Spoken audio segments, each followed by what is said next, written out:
আরো একটা বড় সমস্যা মানে আমাদের অ্যাডমিশন টাইমটা, এটা আমার কাছে সবচেয়ে বড় আর ভয়ঙ্কর একটা সমস্যা মনে হয়। যে আমরা যে যদি অ্যাডমিশন টাইমে যদি কোনো কোচিং এ ভর্তি হই, তো দেখা যায় তখন তখন অনেক পরীক্ষা, সাপ্তাহিক পরীক্ষা থাকে, মাসিক পরীক্ষা থাকে। অনেক সময় দেখা যায় কোচিং এর প্রশ্নগুলো কিন্তু অনেক কঠিন হয়, আর মার্ক কিন্তু অনেক কম আসে। তখন দেখা যায় যে চারদিক থেকে একটা হতাশার, ভয়ঙ্কর একটা হতাশার ছাপ চলে আসে। তো দেখা যায় যে এই একটা হতাশা নামার ফলে কিন্তু পড়াশোনা কিন্তু অনেকদিন কিন্তু ভালোভাবে আর কি হয় না।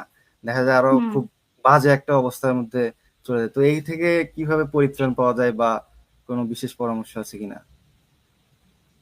আমি বলবো কি যে এই জিনিসটা থেকে পরিত্রাণ পাওয়ার একটাই উপায়, তুমি ফ্রেন্ডদের সাথে কথা বলবা বেশি করে।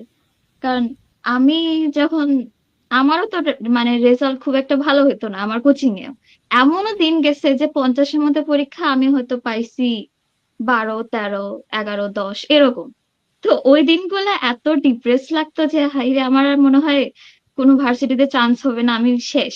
তো তখন আমি কোচিং দিয়ে যখন বাসায় ফিরবো, ওই টাইমে কোনো ফ্রেন্ডের সাথে যদি এটা নিয়ে আলাপ করি, অবশ্যই ফ্রেন্ডটা ভালো হইতে লাগবে।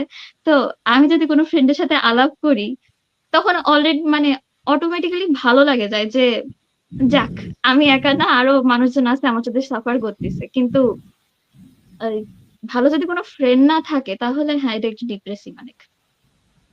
তো সেক্ষেত্রে ভালো। একটা উপায় কি, যে হচ্ছে কি ডায়েরি লেখা।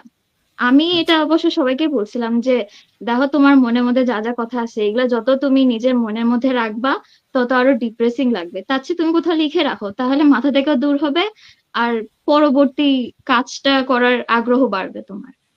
তো ডিপ্রেশন কাটানোর একটাই উপায় এখন হয় মানুষের সাথে কথা বলা, নাহলে ডায়েরিতে এগুলো লিখে রাখা। এতটুকুই।